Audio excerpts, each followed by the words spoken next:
Ayo Tin. Ya. Tin. Wah, iki Mbak Tatin dijan joget saya heboh iki lek. Wah. Aku kok gagas Tatin ki rumangsaku apalan yo. Lah nyapa? Apalan cah iki angger munggah dadak dingenekke sing ngopo teng ngadeg. Arep ngadeg ki mbok wis ngadeg nyat ngono ya ora apa dadak dingenekke barang iki maksudnya apa kaya wong apalan ngono lho. Jenenge aurat ya ditutupi to, Lek. Gene aku ora tak ngono ya ora apa. Lah kowe gur anduk, engko ora ya malah. Lah kono tenanan kok mangsane iki. Apa sih? Apa tuh? Idane wong Jawa apa wong endi kok nganggo sih bareng. Iya. Ya ora apa-apa ngurusi dadaku barang. Syukur kowe. Aku ora ngomong dodo lho, kok ditutupi. Tutupi lah ya ben ora ketok lah nek njuguk mik. Mbok ya sampe nek ketok ora apa-apa ya gene teman sedekah kok. Alah Mbak kok ya kok padake kowe wae kok sedekah. Gur kulit Mbak mbok Ora apa-apa gur kulit ora apa. Kulit tok kae ya aja. Nek ora ono kulite ya ora apik ya. Aku. Maksudnya apa wi? Lah iki mau rak muni-muni meng kulit kok ngemengke kulit. Wong nek ora ono kulite ya ora apik. Kok nek sik kaleng kae kok nyawang semenit rak memeng. Oh. Aku tadi ngedrop aku. Lah nyapa? Ora di kulit. Masa ora duwe ta mbok duwe? Ya duwe tertentu. Kulit ari. Iya. Niki aja ngece, kowe tetep bisa kalah karo Mbak Mimin, Mbak Apri. Cinten ta kula. Kowe kuwi arep tok tutup-tutup ana kae? Iya. Ngene Mimin Apri iki nek kira-kira teles dipepe ora apa-apa.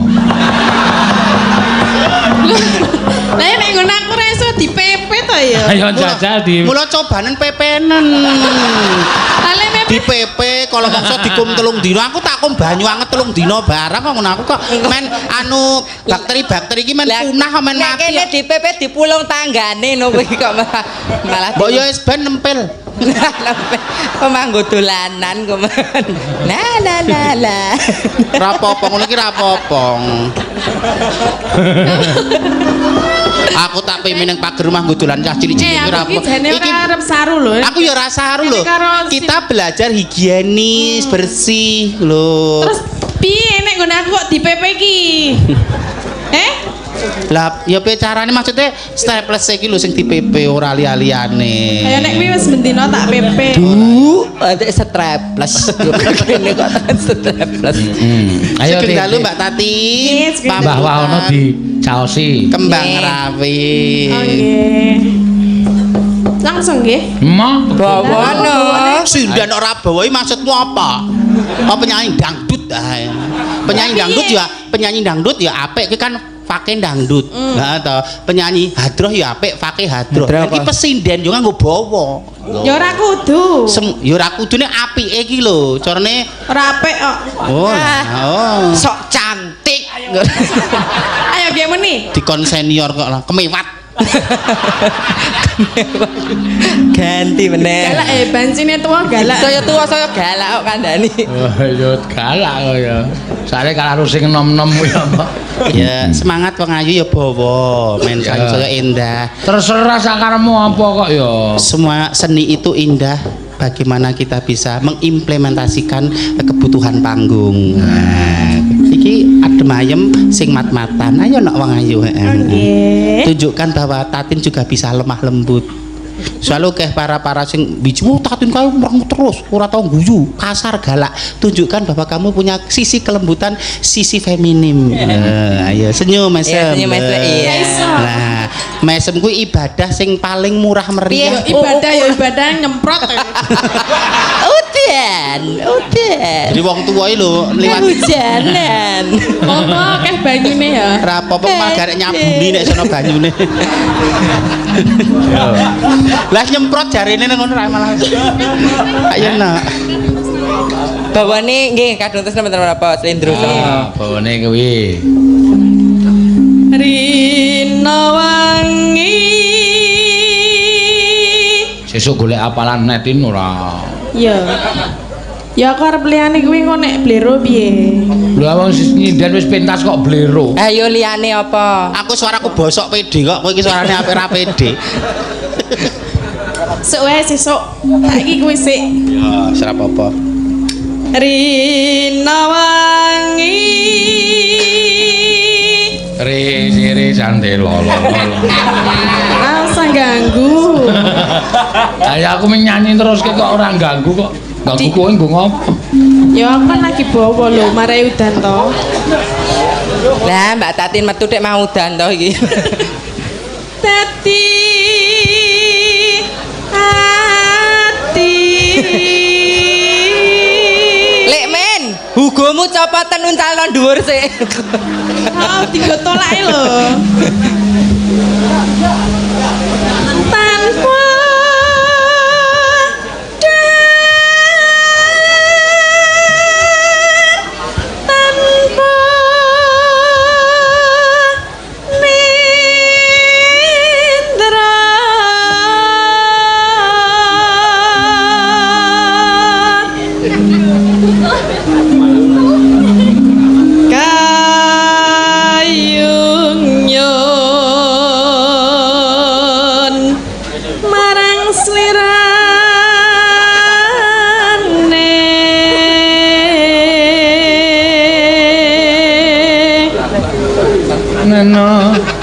tansah gumawanging netra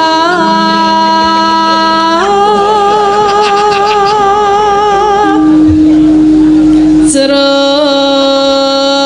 ati kadung tresna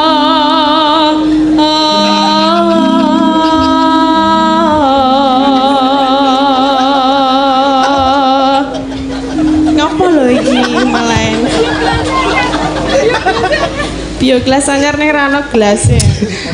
Mbak Mimin ki omben-ombenane ngembari Pak Seno. Bioglas. Ini apa jerone? Duit. Kudune ra ya bioglas sing kae lho. Kau kocok kae duit 1000-an. Kok bar nggo kerokan wi? Iya. Aduh. Papune ngono kok ya. Nek do ganu nek do gawe garap-garapan kok nganti duit barang cemplungke bioglas. Intinya minuman air putih itu menyehatkan. Jadi perbanyak minum air putih. Kopi boleh baik sesekali, teh boleh sesekali. Sebetulnya Anda salah menyebut. Napa? Minum ya air bening, nek air putih ya banyu gamping. Ya, banyu bening. Minumane banyu gamping. Kali. Ayo Mbak, semangat no. Tan liya among sliramu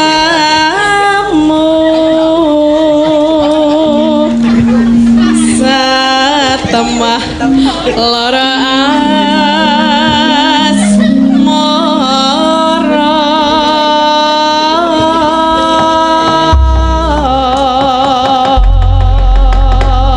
Ya, monggo. Ayo legani Mbah Wahono. Oh iya Mbah Wahono. Itu kersane kagem sangu umroh. Heeh. Ngapa kok gak dadak digubeti barang iki ngopo? Anu lha do tunjuk Joko-Joko kuwi lho. Agak nyawang geger kowe do mlayu ning kamar mandi indah nyawang liyane. Tak tutupi no ndak dadi presiden buruk paribasan. Mlayu ning kamar mandi iki do gumoh e. Gumoh ndak dadi kamar tak tutupi lho Mas auratku lho. Lah kene melu ditutupi kok aku ditutupi ra entuk. Wis ngene wae. Kaya nek anu widodari mandi kae lho. Aduh gayane. Sok sapa sing bisa nemokke slendangku? Nek wadon bakal tak aku sedulur Sinraweti. Nanging yen beliau bakal tak suwitani. Tulungan aku nutup wirangku. Ya Allah.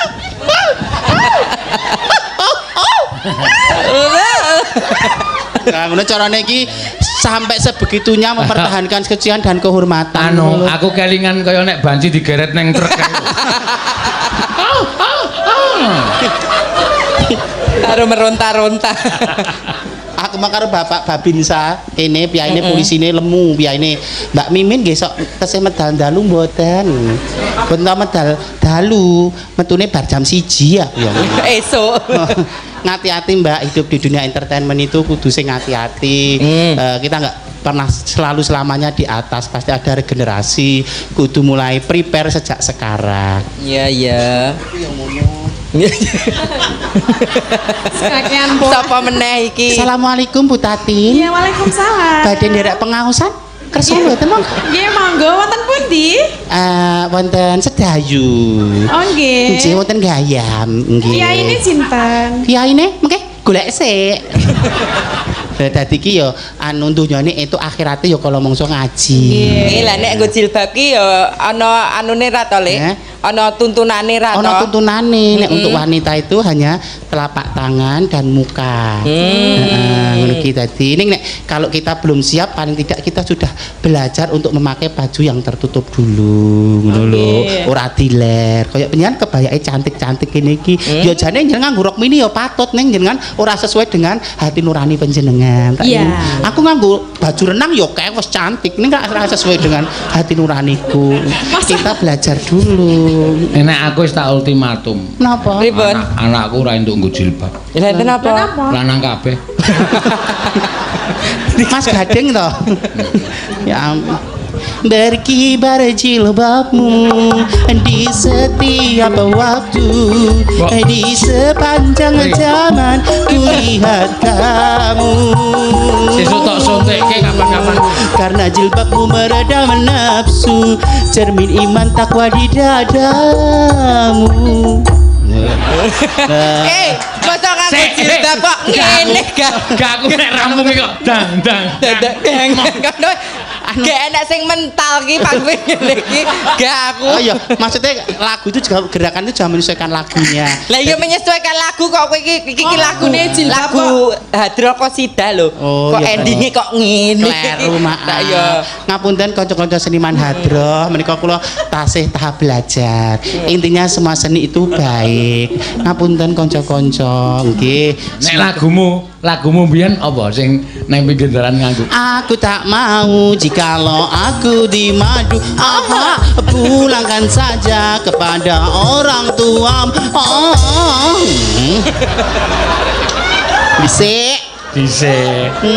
Nek dikeki mesti makasih. Makasih. Ampun omnya ganteng deh. Nek ora dikeki banget omnya ganteng banget. Ih, medeni. Nek ora dikeki. Omnya pelit.